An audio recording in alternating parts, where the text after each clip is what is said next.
E uma tese aí de dividendos futuros? Olha, assim, eu acho que quando você fala de dividendo futuro não é garantido, né? Acho que vamos deixar bem claro. Possibilidade, né? É sempre uma possibilidade. E essa empresa é uma empresa que ela tem subsidiárias que já pagam dividendos muito robustos para a holding, mas que não são distribuídos, porque a empresa tem outras prioridades hoje. E eu estou falando da Cosan.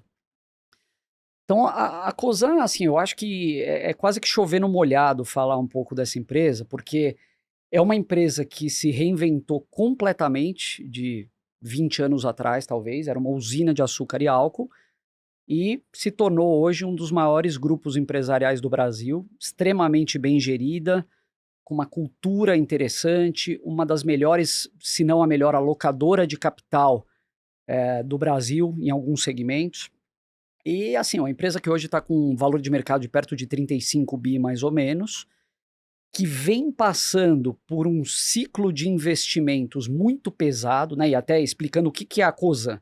Debaixo dela, ela é uma holding, e debaixo dela ela tem a Raízen, que é onde tudo começou, né? Onde se originou, que é uma empresa que vem tentando talvez buscar eficiência cada vez mais nas operações e com um plano de investimento muito interessante focado no etanol de segunda geração. Etanol de segunda geração nada mais é do que o etanol produzido a partir do bagaço da cana, mas que tem um valor de mercado muito superior e que você consegue fornecer para clientes muito mais específicos, Japão, etc.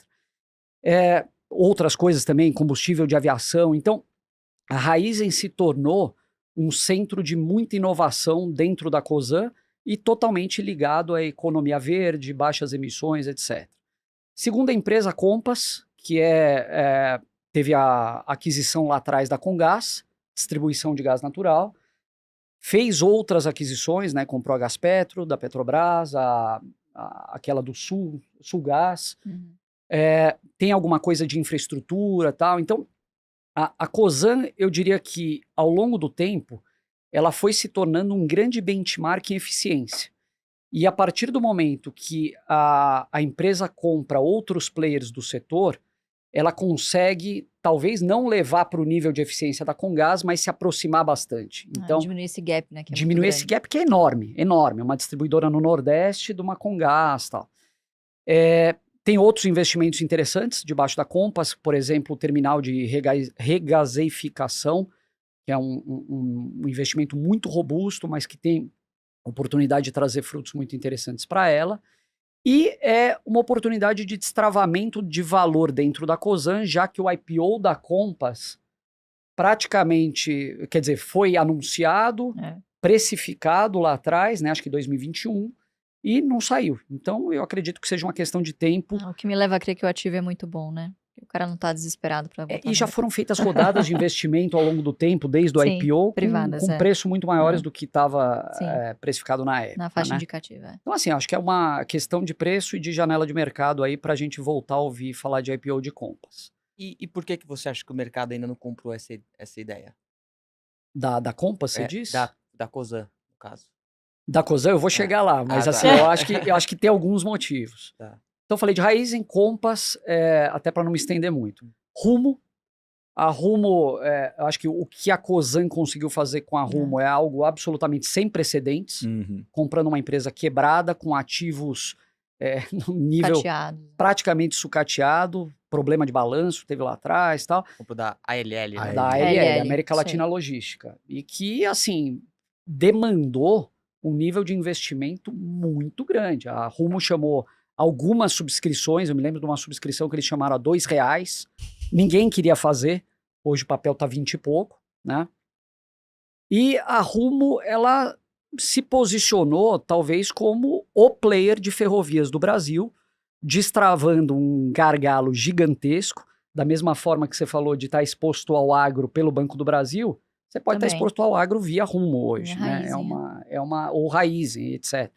Então, assim, hoje acho que é um momento por busca de eficiência. A Rumo já tem um nível de segurança que é estado da arte comparado com players globais e vem buscando eficiência em composições, em consumo de combustível, locomotiva, etc. Depois disso, você tem a Moove, que é uma empresa de lubrificantes. É a empresa que tem a bandeira móvel. Ela está atuando no Brasil, na Europa, nos Estados Unidos. Fizeram uma aquisição muito grande nos Estados Unidos de uma distribuidora chamada PetroChoice. E a Moove é outra forte candidata, talvez, a um IPO. Uma empresa que já tem um EBITDA hoje em torno de R$1 bi, mas que vem crescendo com um nível de retorno tal, muito atrativo. Então, vamos dizer, esses são os 4 grandes negócios. E você tem 2 grupos adjacentes, que são a Radar, que é uma empresa de terras agrícolas, ainda tem oportunidade de monetização ali com venda de ativos, etc. E você tem a Cosan Investimentos, né, que aí são outros investimentos. Você tem um terminal no Maranhão, tal, que está sendo negociado com a Vale, e a própria Vale, o investimento que eles fizeram na Vale, é um investimento com uma posição à vista, né, em equity, uma posição colarizada e uma oportunidade de chegar até 6,5% da companhia. Então, acho que assim, respondendo a tua pergunta, logo de cara, é a complexidade, né? Então, o mercado, ele ou não entende ou escolhe não entender esse nível de complexidade da Cosan, porque de fato é uma empresa complexa, mas é uma empresa complexa com negócios excelentes debaixo dela e de altíssimo retorno. Então a gente está falando de ROICs ali de acima de 20% em algumas empresas. Com um histórico de uma entrega de rentabilidade. E um histórico, exatamente. Então assim, não é pulverizar, não é que ela está diversificando por diversificar, Diversification, mas né? eu acho que é muito mais oportunístico, assim. Então são negócios que dentro desse todo, eles passam a fazer sentido. Então, ela negocia hoje com desconto de holding, né? Quando você tem o somatório das partes. Uhum. Então, eu acho que deve girar em torno de 25%, 30%, posso estar enganado hoje em dia. Acho que até mais. Agora no 16 está até mais. Mas 45%. que tem a oportunidade de achatar, né? Total. Então, Total. eu acho que é um pouco isso a tese de Cosan. No final do dia, a soma das partes diz tudo, né? Exatamente. E aí, respondendo a pergunta do Thiago sobre dividendos, ela está encerrando um ciclo muito pesado de CAPEX atualmente. Ela está entrando numa fase de desalavancagem. Então, acho que hoje o grande foco da Cosan é desalavancar. Ao mesmo tempo, ela abriu um programa de recompra de ações, que eu acho que é uma alocação interessante. E eu acho que é questão de tempo no futuro para ela ser talvez mais generosa com dividendos. Só que assim, como eu falei aquela hora, a gente não quer dividendo a qualquer custo. Então, quando você está comprado numa empresa que tem esse track record de alocação de capital fantástico, eu confio no gestor, eu confio no controlador e eu sei que ele vai fazer um bom negócio. Os caras têm 30 bilhões under management e receberam 3,9 bilhões em dividendo. Belo yield, né? Pois é. É o Rubens Ometo, né? Rubens Ometo. Rubens Ometo. Eu acho que o ponto aí da Cosan fala muito sobre a filosofia da paciência aí, né? Eles não têm tanta pressa em fazer esse negócio dar certo, distribuir, eles não precisam ter essa ansiedade de agradar ao mercado.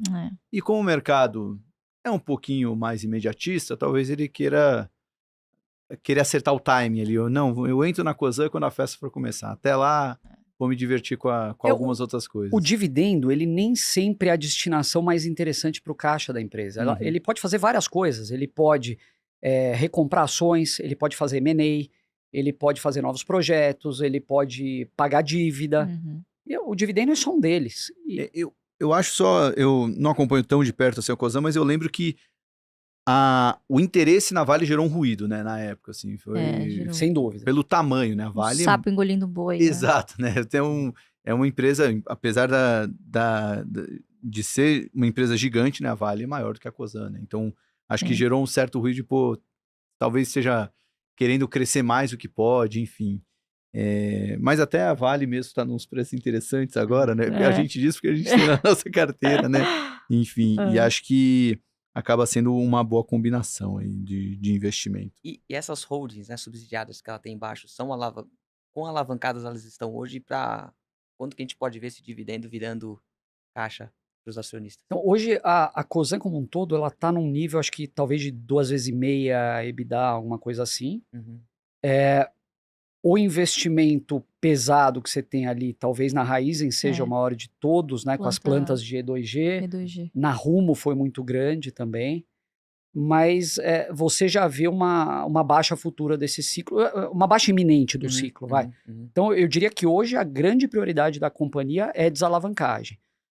Tá, então, e assim, é uma holding, e sempre vem aquela questão, você tem holdings puras e holdings não puras, né? A Cosan é uma holding que você tem vários negócios, mas são negócios que, assim, eu consigo entender de alguma forma a razão de cada pecinha tá lá. Então, o play da Vale foi muito de descarbonização da siderurgia, né? Então, para você descarbonizar a siderurgia, que é um dos setores mais poluentes do mundo, você precisa do minério de qualidade. E a Vale tem essa... É uma vantagem comparativa do Brasil você ter a possibilidade de oferecer esse minério. Algumas outras empresas ali olham essa mesma coisa, né? Aonde que a gente é forte no Brasil? Eles conseguem ter, então, energia renovável e tal. Agora, quando a gente pensa, por exemplo, em Cosan de passado, é uma outra empresa. E aí eu acho que talvez fique essa tal da memória de mercado. O cara fala, pô, a Cosan é usina de açúcar e álcool. Cíclica, né? Os problemas de governança que a Cosan teve no passado, e teve, de fato, né? Então, ela fez uma simplificação da estrutura. Você tinha uma holding lá fora, a CZZ. Você tinha a holding que era dona da Rumo, a R-Log. E foi... Então, eu acho que assim, quando você olha para onde ela está indo e como ela tem feito, a Cosan vem ticando as caixinhas, né? De tudo que tem que ser feito. E assim, em uma hora o mercado reconhece, dá o devido valor, ou não, deixa ela gerar caixa. Você sabe que um dos acumulando. um dos componentes que eu gosto muito sobre a gestão da Cosan, e é uma coisa, assim, muito qualitativa e de feeling que você percebe nessas reuniões que a gente participa muito com executivos e investidores, os caras prometem muito pouco e entregam muito. Eu prefiro muito mais ir numa reunião que o cara é pé no chão, olha, pô, o guidance é esse, mas a gente foi conservador. E o cara entrega do que aquele gestor, sabe, papudo, que fala, não, esse ano é o ano, vamos entregar, nossa, vamos surpreender e tal. Aí quando chega na hora do vamos ver, é surpreendido aí, né? Então, acho que esse pé no chão da gestão, assim, que é muito característica lá do pessoal que fez escola na Cosan, é uma característica, assim... pessoal, né, que não tá no balanço, mas que no feeling É um intangível. Já diz o Charlie Munger, né? Melhor você ter baixas expectativas, né? É. Então, se você entrega baixas expectativas pro mercado e a empresa entregar mais do que se Pois é. esperava, E que vai andar. bom que o mercado não tem dado o benefício da dúvida, né? Que abre espaço aí pro jacaré fazer umas compras oportunísticas. É isso. Interessantes. Boa.